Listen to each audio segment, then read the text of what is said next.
EPS 95 pension योजना, जो भारत सरकार के सामाजिक सुरक्षा उपायों का एक महत्वपूर्ण हिस्सा है, देश के लाखों कर्मचारियों और उनके परिवारों के जीवन को सुरक्षित करने के उद्देश्य से शुरू की गई थी। यह योजना 1995 में लागू हुई और इसका उद्देश्य था कि कर्मचारियों को उनके सेवानिवृत्ति के बाद एक सुनिश्चित पेंशन मिले। लेकिन जैसे जैसे समय बीता, इस योजना से जुड़े कई मुद्दे और समस्याएं उभरकर सामने आई। आज EPS 95 पेंशन धारक अपनी समस्याओं और अपनी पेंशन बढ़ाने की मांग को लेकर लगातार आवाज उठा रहे हैं। इस स्क्रिप्ट में हम EPS 95 योजना से जुड़ी समस्याओं, पेंशन धारकों की मांगों और उनके लिए उचित समाधान की गहराई से चर्चा करेंगे। सबसे पहली और बड़ी समस्या पेंशन की राशि से जुड़ी है। जब EPS 95 योजना शुरू की गई थी, तब इसे एक क्रांतिकारी कदम माना गया था। लेकिन आज के दौर में इस योजना के तहत दी जाने वाली पेंशन की राशि बेहद कम है। अधिकांश पेंशन धारकों को मात्र 1000 से 3000 रुपये प्रति माह की पेंशन मिल रही है। यह राशि मौजूदा महंगाई और जीवनयापन की लागत के हिसाब से अत्यंत अपर्याप्त है। पेंशन धारकों का कहना है कि इतने कम पैसे में न तो उनकी दवाइयों का खर्च पूरा हो पाता है और न ही उनके रोजमर्रा के जीवन की जरूरतें। कई पेंशन धारक तो अपने परिवार पर निर्भर रहने को मजबूर है, जो उनके आत्मसम्मान को ठेस पहुंचाता है। पेंशन धारकों की दूसरी बड़ी समस्या है न्यूनतम पेंशन की सीमा का निर्धारण। EPS 95 योजना के तहत न्यूनतम पेंशन की कोई स्पष्ट और पर्याप्त सीमा तय नहीं है। पेंशन धारकों का कहना है कि सरकार को कम से कम 7500 रुपये प्रति माह की न्यूनतम पेंशन सुनिश्चित करनी चाहिए, जिससे उनका जीवन स्तर थोड़ा बेहतर हो सके।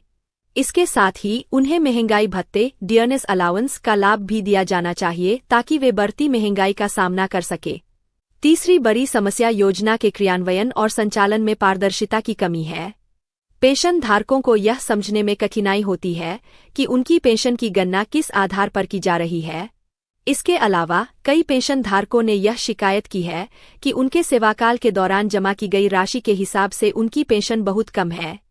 उनका कहना है कि कर्मचारी भविष्य निधि संगठन EPFO को अपने रिकॉर्ड और पेंशन निर्धारण के तरीके में सुधार करना चाहिए। एक और समस्या है कि EPS 95 पेंशन योजना में शामिल होने वाले कई कर्मचारियों को इस योजना के प्रावधानों की जानकारी नहीं थी। कई कर्मचारियों को यह बताया ही नहीं गया कि वे अपने सेवाकाल के दौरान अपनी वेतन की अधिक राशि को पेंशन फंड में योगदान कर सकते हैं। परिणामस्वरूप उनकी पेंशन की गणना बहुत कम वेतन के आधार पर की गई। इस विषय में जागरूकता की कमी ने कई पेंशन धारकों को बड़े नुकसान में डाल दिया है। पेंशन धारकों की समस्याओं का समाधान केवल तभी संभव है जब सरकार और संबंधित विभाग उनकी मांगों को गंभीरता से ले। पेंशन धारकों की सबसे बड़ी मांग यह है कि उन्हें सम्मानजनक पेंशन मिले, जिससे वे अपना जीवन गरिमा के साथ जी सके।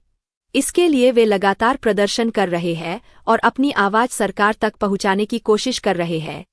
कई बार ये पेंशन धारक सड़कों पर उतरे हैं, धरना प्रदर्शन किए हैं और अपनी समस्याओं के समाधान की मांग की है। सरकार ने इस मुद्दे को सुलझाने के लिए कुछ कदम उठाए हैं, लेकिन वे पर्याप्त नहीं है। पेंशन धारकों का कहना है कि जब तक उनकी मांगें पूरी नहीं होंगी, वे संघर्ष जारी रखेंगे। उनकी प्रमुख मांगें हैं न्यूनतम पेंशन 7500 रुपये प्रति माह की जाए, सभी पेंशन धारकों को महंगाई भत्ता दिया जाए और पेंशन की गणना के लिए उनके पूरे वेतन को आधार बनाया जाए। इसके अलावा EPS 95 योजना को लेकर अदालतों में भी कई मामले चल रहे हैं।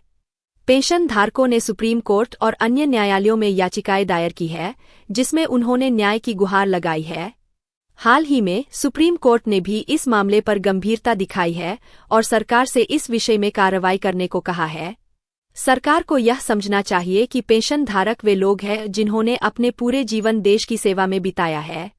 चाहे वह सरकारी क्षेत्र हो या निजी क्षेत्र, इन पेंशन धारकों ने देश की अर्थव्यवस्था को मजबूत बनाने में अहम भूमिका निभाई है।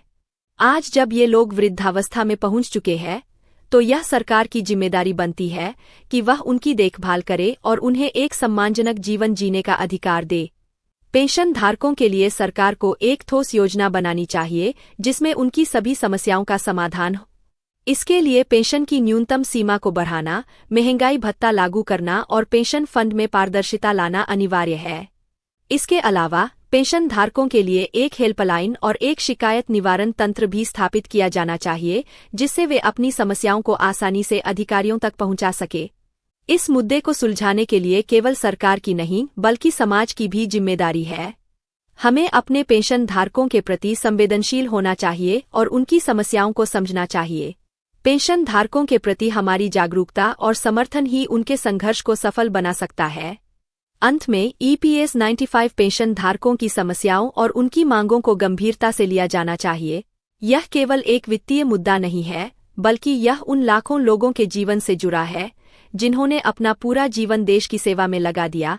उन्हें एक सम्मानजनक जीवन जीने का अधिकार है और यह अधिकार उन्हें तभी मिलेगा जब सरकार और समाज उनकी समस्याओं को हल करने